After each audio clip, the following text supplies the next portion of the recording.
ദുബൈയിൽ കണ്ണട വിൽക്കാനും ഇനി റോബോട്ടുകൾ. ദുബൈ കരാമയിലെ ഒപ്റ്റിക്കൽ സ്ഥാപനമാണ് കണ്ണട വാങ്ങാനെത്തുന്ന ഉപഭോക്താക്കൾക്ക് വിവരം നൽകാൻ റോബോട്ടുകളെ വിന്യസിച്ചത്.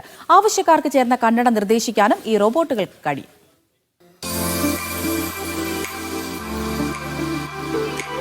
ദുബൈ കറാമയിലെ ഈ ഒപ്റ്റിക്കൽസിലെത്തുന്നവരെ വരവേൽക്കുന്നത് ഇവരായിരിക്കും.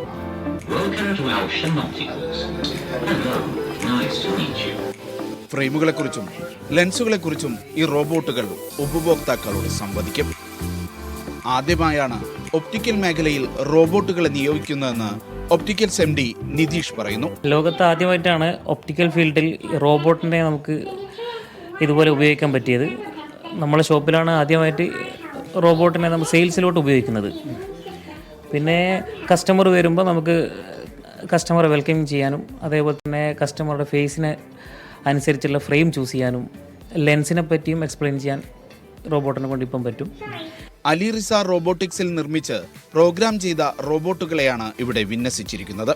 നിലവിൽ ഓൾറെഡി അപ്ഡേഷൻ ഇതിൽ വന്നിട്ടുണ്ട്. ഇനിയിപ്പോൾ കസ്റ്റമറുടെ ഫീഡ്ബാക്ക് അനുസരിച്ച് കുറച്ചും കൂടി നമ്മൾ ഉദ്ദേശിക്കുന്നുണ്ട്.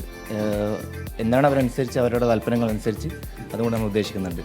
അത് കസ്റ്റമർ വന്ന് ഇതിൻ്റെ ഫ്രണ്ടിൽ നിന്ന് കഴിഞ്ഞാൽ അവരുടെ ഫേസ് സ്കാൻ ചെയ്തിട്ട് അതിനനുസരിച്ച് ഏതാണ് കസ്റ്റമറുടെ ഫേസിന് വേണ്ടത് അത് തന്നെ സെലക്ട് ചെയ്ത് കൊടുക്കും. ഒപ്റ്റിക്കൽസിലെ കൂടുതൽ സേവനങ്ങൾ റോബോട്ടിനെ ഏൽപ്പിക്കാനുള്ള തയ്യാറെടുപ്പിലാണ് ഈ മലയാളി സംരംഭകർ. Media 1 Dubai.